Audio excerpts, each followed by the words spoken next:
Stop doing things. I'm trying to do my intro, man. God.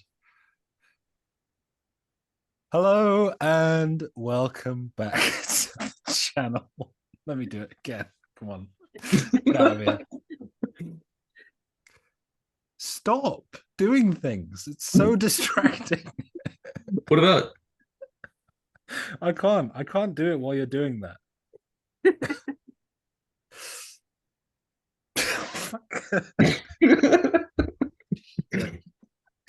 I've lost my whole.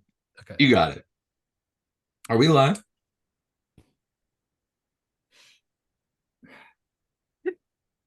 Oh, it says recording. Go ahead. Go ahead. You won't let me. Go ahead. Man. I'm done. I'm done. I'm not doing anything. Hello and welcome back to the channel. First time intro there. Joined again by Chris and Vanessa to discuss 1974. Very interesting year. Check out the albums video if you haven't. That will have gone up a week ago.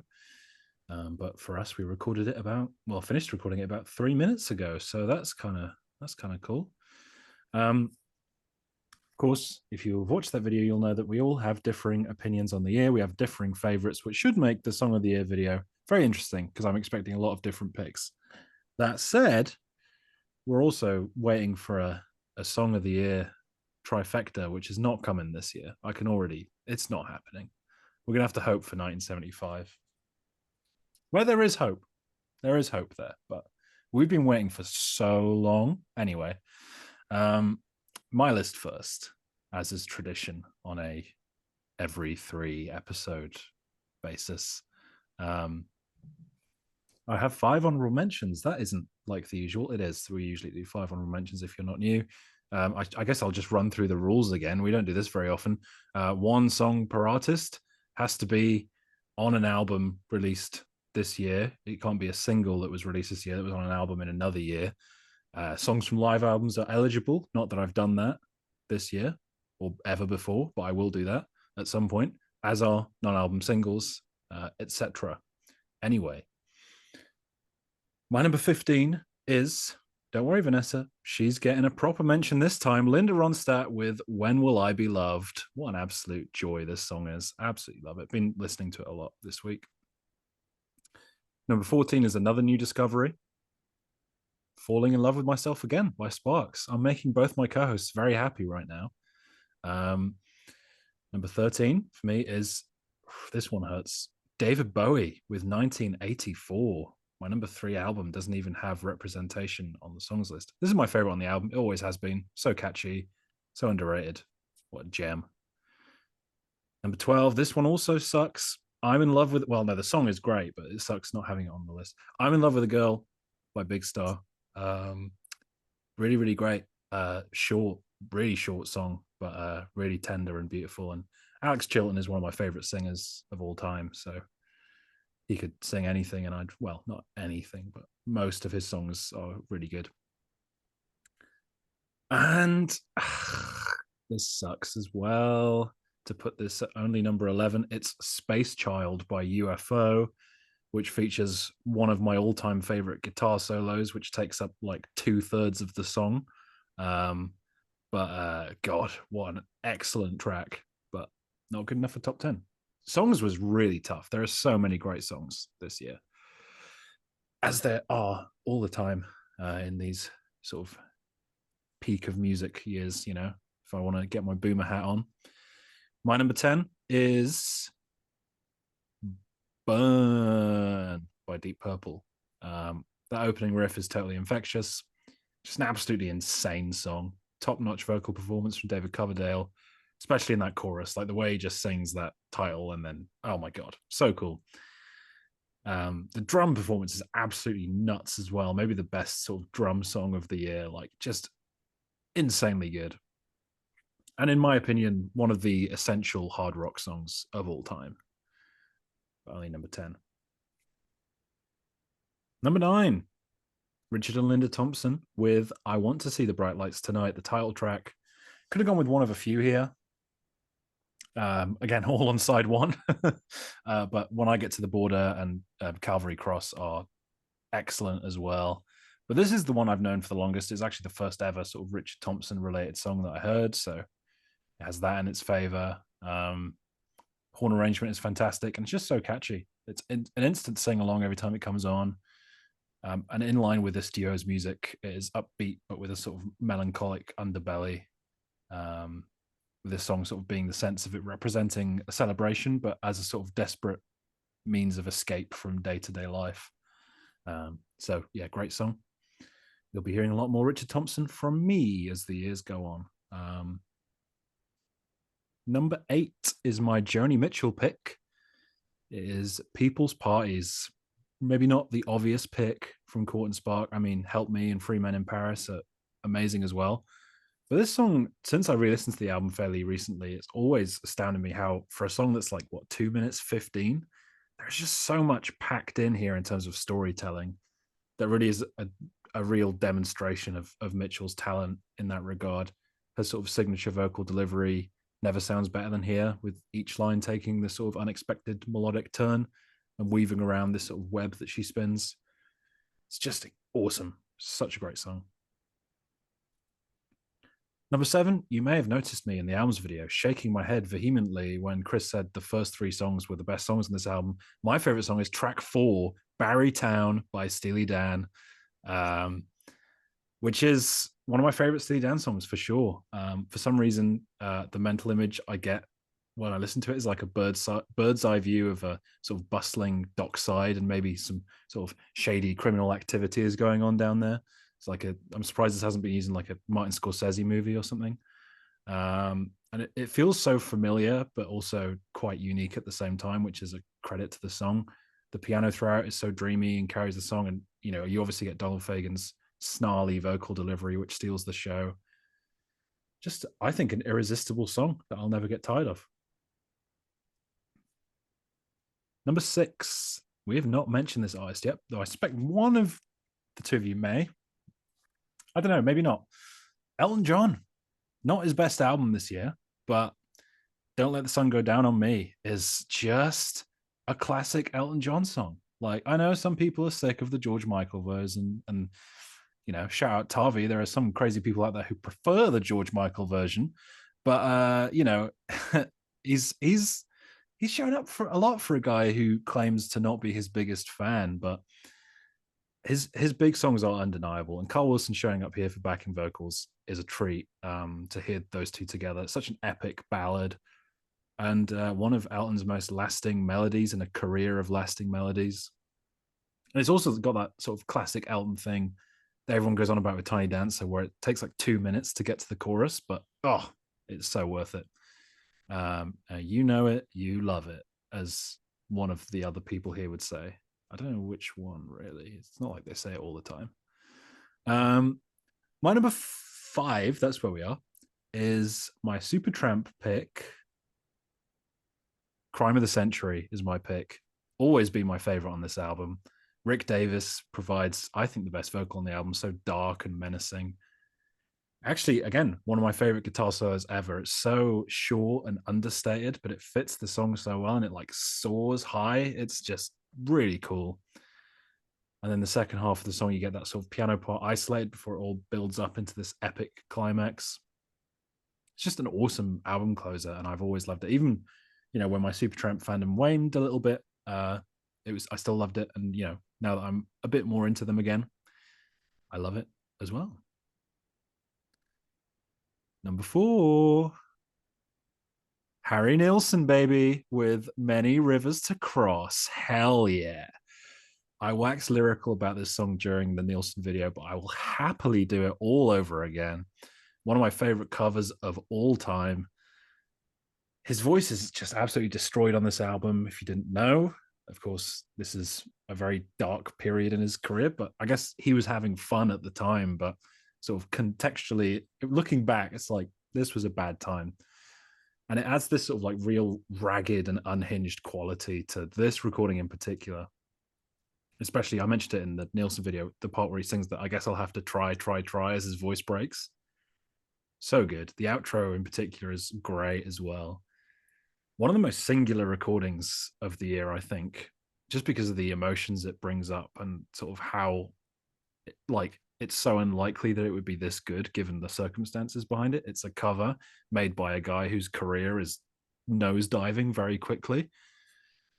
But, the John Lennon production is really fitting and beautiful. And I just think it's a perfect rendition of an already really great song. So, number four, you must have seen that coming at some point during this list. My number three is my Neil Young pick. So Neil is not going to do album and song of the year. I've gone with Walk On because, come on, what a great opening track. Speaking of people who had terrible years, Neil Young was very sad. And On the Beaches reflects that. It's very depressing. But I've sort of picked the most defiant song on the album. This whole idea of like people talking behind his back and not being able to trust anybody, but he's just unbothered. It's like sooner or later it all gets real. Walk on. I've always loved the vibe of the song, and the guitar work really adds a heavenly sort of beach feel to it. Chris pointed out the instrumentation. The guitar work in particular is just so cool on this album. Such an easy song to love, and definitely the most immediate song on the album, I think. Even when I didn't love the rest of the album, I always loved this song. So maybe that's why it's standing out. I could have easily gone with Ambulance Blues or On the Beach, but this is the one I'm going to stick with for now. And then the top two was really tough. I had the one I assumed would win, which just about kept its place at the top. But to be Invisible by Curtis Mayfield gave it a very, very close run. I think this is just such a good song. Another man who was particularly sad in this time of his life. This is one of Curtis's most remarkable ballads.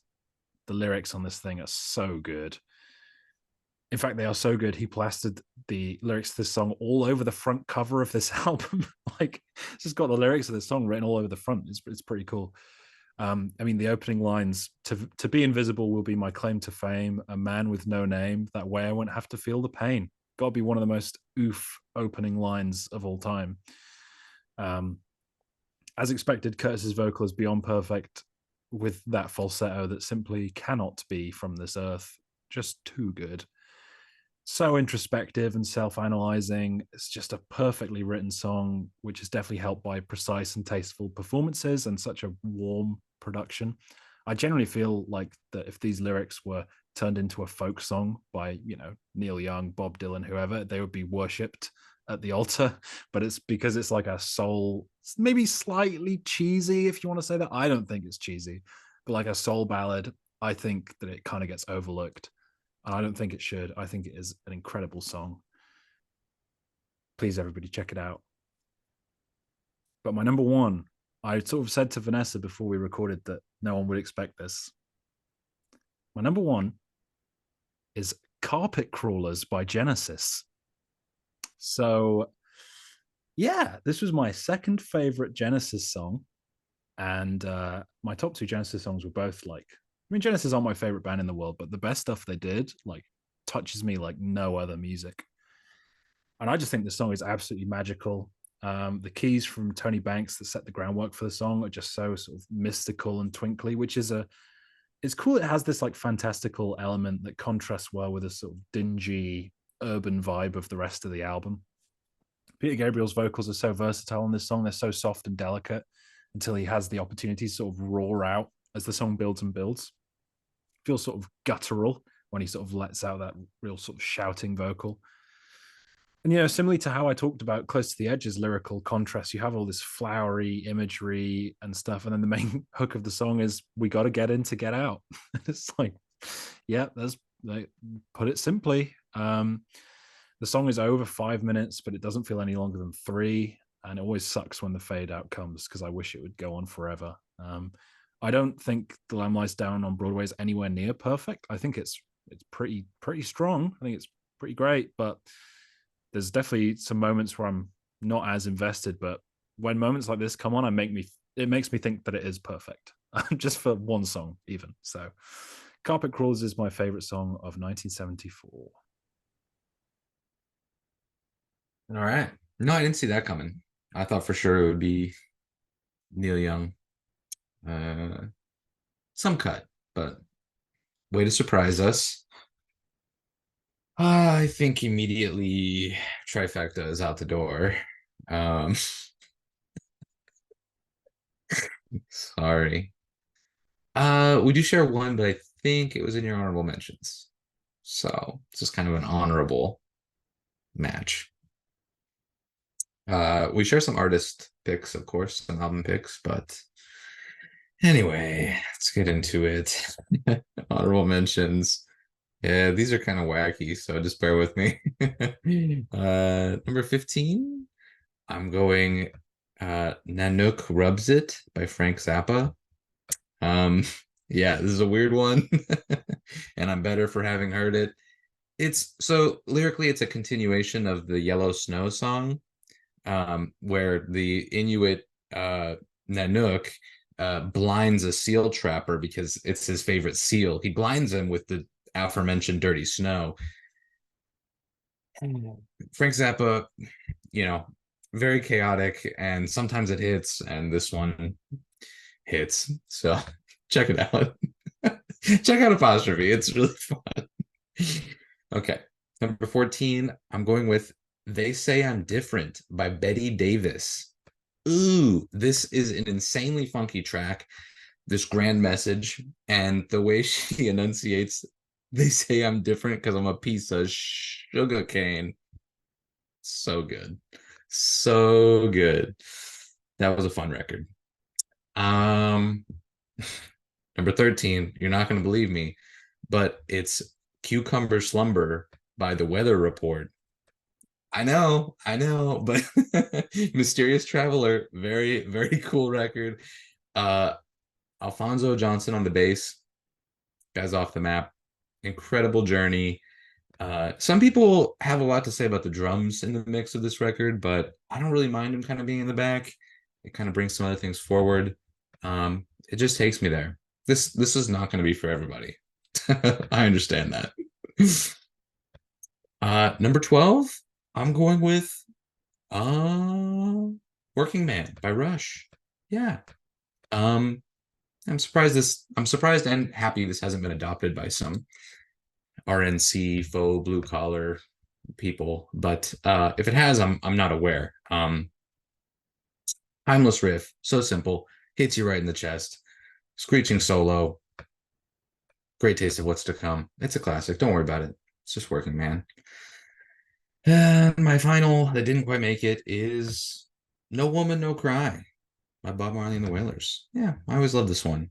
I think I discovered it when I first started dipping my toes into reggae or whatever after seeing a Jamaican flag poster at Spencer's Gifts. And now it feels kind of like a staple, like entry level, but I don't care. I love the passion. It's always been like a calm, cool track to me. So No Woman, No Cry. It's good. Okay, the real list. Number 10. Uh Going with Killer Queen by Queen. This is probably my favorite Queen song. I'm not like a noted huge Queen fan or anything, but the harmonies and Freddie's delivery on this are just so delicious. The solo is playful as a pussycat, and I think it just brings out the best of the group to me. And, the harmonies are just so good. I love it. Yeah. Thank you, Guitar Hero 1. Number 9 is my Supertramp pick. I'm sorry it can't be higher. This whole album is very consistent. It has to be this low. I'm going with Bloody Well Right. I keep coming back to this one. The lyrics and the vocal delivery especially sell it for me, and it's just the most immediate.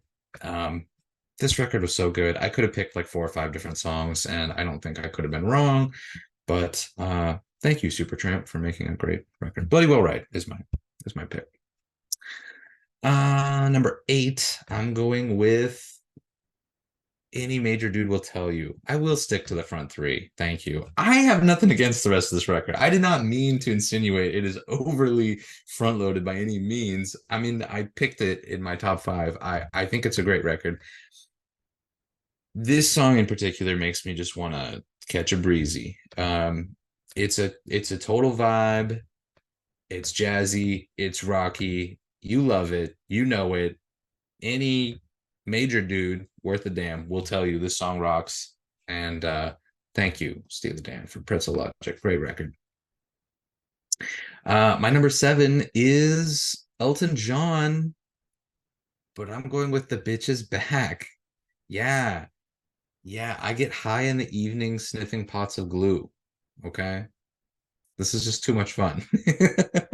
This Elton record is not great, but for me, this is just a fun romp. I'm kind of about romps in 1974. I don't know. I talked to my editor. But despite the goofy lyrics, very goofy, very catchy. I love it. And he's the bitch. The bitch is back. And Meredith Brooks can take notes. Okay. That's a you'll get that in the 90s, Tom. Yeah, don't worry about it. All right. Vanessa got it. She remembers. Okay, number 6. Number 6 is Heaven is 10 zillion light years away by Stevie Wonder. Yeah, and here's the thing. I'm not very religious, but there's this undeniable like hopefulness when Stevie discusses faith or the concept of dealing with existence. I said a lot of similar things on Higher Ground. It just really warms my cold, dead heart. So, beautiful track by Stevie Wonder. And top 5. Okay. My Neil Young pick, I don't think you mentioned in all of what you picked, so maybe this is a deep cut, but it's the most immediate for me, was See the Sky About to Rain. Lovely cut. And I agree with what you said about this song in particular. Looking at the cover art, it's like, yeah, this is the perfect image is just him staring out on the ocean. And Levon Helm, of course, on drums, which just sound great. And I love the bass line that comes in before like the second verse or something. I don't know. Levon, what did I say? Levon, shut up, Tom. All right, number 4. You clowning me. This is what I get for clowning. I know. All right, Levon, shut it. All right, number 4. He's lucky he got a shout out at all. I'm just kidding. He sounds great. The drums, the instrumentation really sell on that song. So the lyrics are cool too. Number 4, doesn't matter. We're moving on. Number 4, I'm going with The Thrill of It All by Roxy Music. Yeah, not my favorite Roxy Music record by a mile. This is close to the bottom. I don't love it for sure, but it's good. And I have a thing about opening songs on Roxy Music records that I think they're like all really good. This is no exception. They know how to start a record. And this one especially hard because it frankly carries the rest of the record for me. All right, enough slander. Look, I love this. The drums, the bass sounds so good here. And I just kind of love that chanting intro. Brian Ferry breaks it. Sounds like a damn snack. Yeah, it's really good. All right, that's number 4. Number 3, I haven't mentioned yet. Didn't mention it in my record. Sorry I couldn't make it. But number 3, I'm going with I Want to See the Bright Lights Tonight by Richard and Linda Thompson. Yeah, this was a new discovery for me. And despite other people talking very highly about them, they were kind of a blind spot. Richard Thompson was a blind spot for me. And holy smokes, I think some songs on this record are more effective than others, so it's maybe a little bit uneven, but I think this title track is basically perfect. Incredible vocal delivery, this kind of urge of wanting to get out and spend some money, just go out on the night, and the horns come in when she sings about the silver band marching up and down. Oh, this is really great. This song is phenomenal. Instant classic for me. Number 2 is September Girls by Big Star. Holy smokes. I love this song. I didn't see it getting this high, but I cannot stop listening to it. I've never really been able to stop listening to it since I found it. This is like peak power pop to me. The lyrics, the melodies, and the chorus, infectious. Tragedy that it was not a hit that it deserved. Hopefully it's getting its due now, even if it's too late.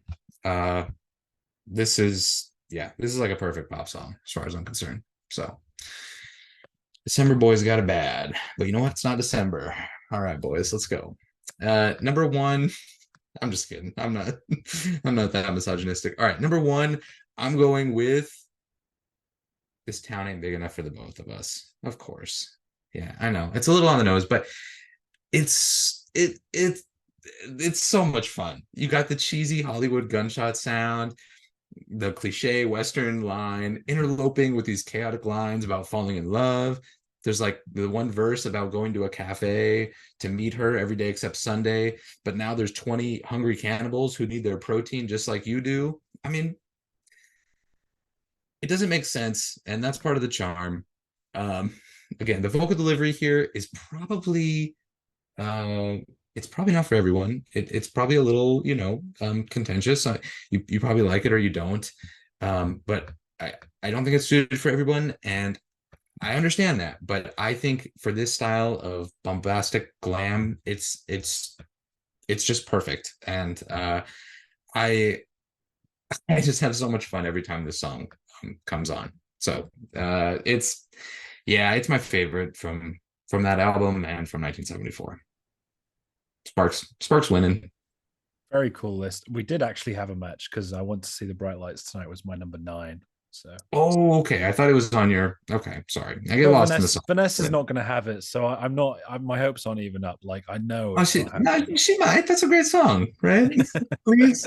All Maybe if right. Vanessa had the same opinion of the year as us, it would make her top 50, top 10. Maybe. But, yeah. They did have some contenders. Not that song, actually. But anyway. My honorable mentions in no particular order are Grave Concern by Graham Nash, which is actually the song that unlocked Graham Nash for me. I heard it last year and I just fell in love with it and now really, really like him. So had to make it. My Stevie Wonder pick, Creepin'. Love that one.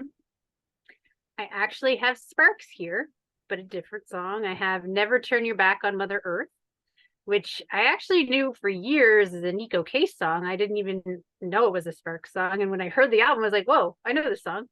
And yeah, it's really cool. I really like their version too. And I've really been enjoying getting to know it. So that's cool. My Elton John pick, I've Seen the Saucers.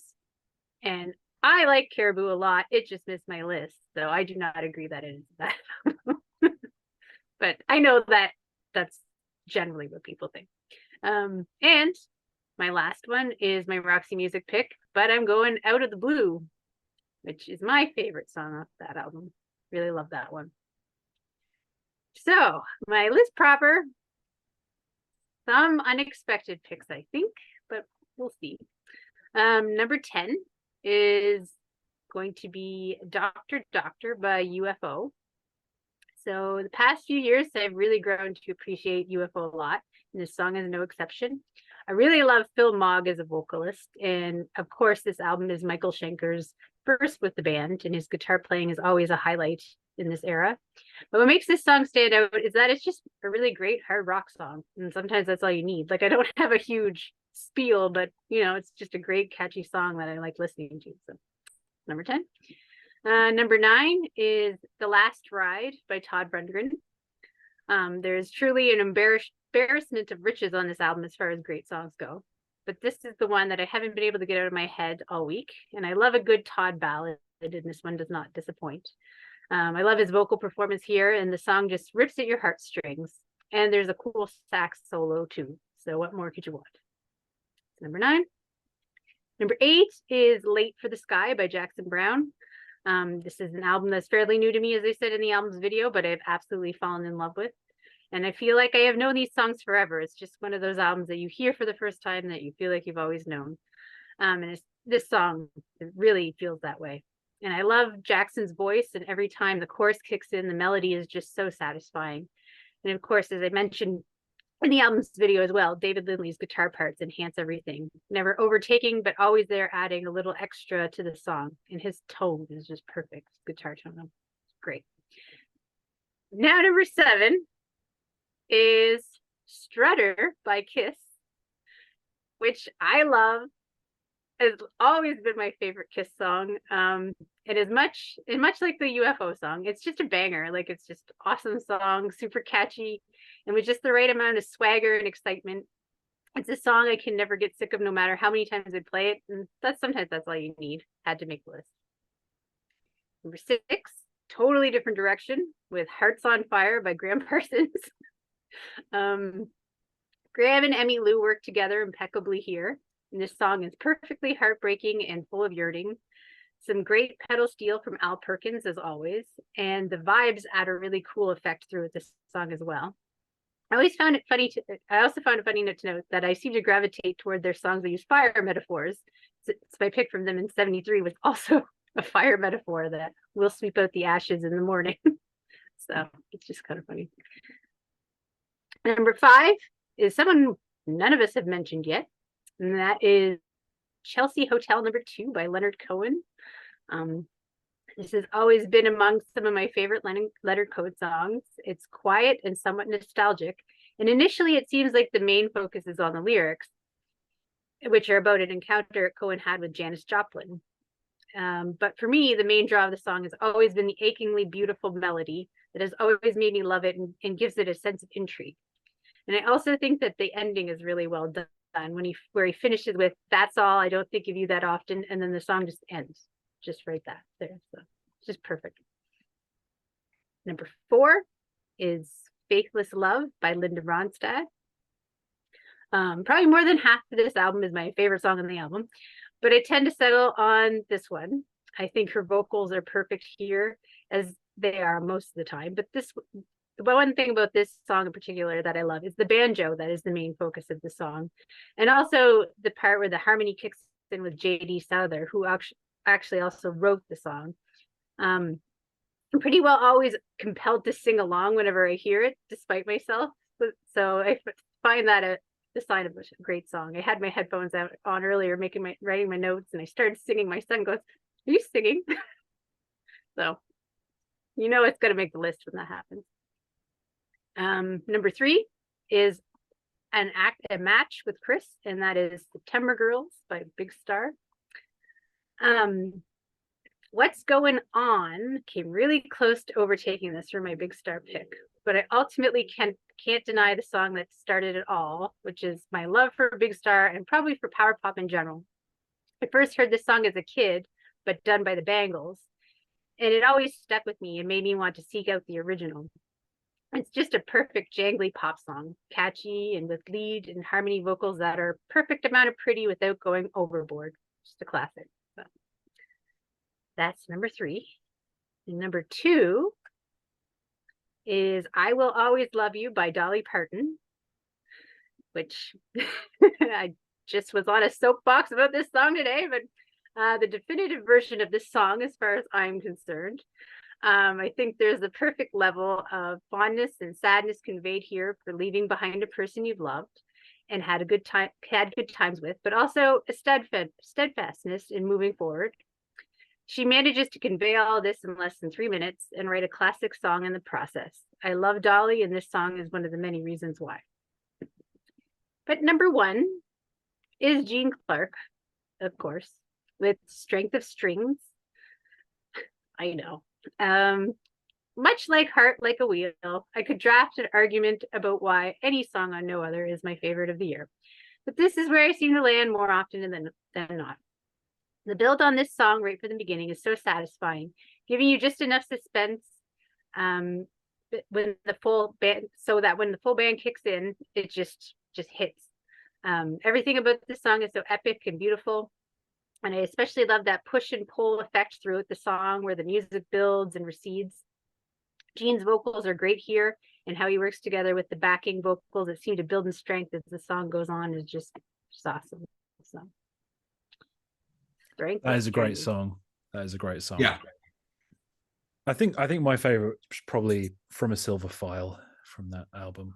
That's close. Well, they're all close, but yeah, that was it was between this, No Other, and From a Silver File, I think. I love Life's Greatest Fool as well. I think that's a really great song. Yeah. Exactly. But yeah. Well, I didn't even have it in my top 10 albums, so why am I saying that I like it? I must hate it. You must. Thank you very much for watching. You very patiently got through all our ramblings. Thank you very much. It seems our videos are getting longer every week, and that is probably mostly my fault because I just have more notes every week. But that's fine. You know, more content for you, I guess. If you have not subscribed, please do like the video, but only if you enjoyed it, of course. And let us know what your favorite songs of 1974 are. We would love to hear some lists and read some lists.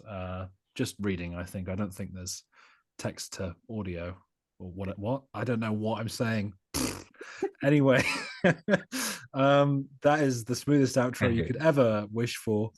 Thank you very much for watching, and hopefully we'll catch you soon.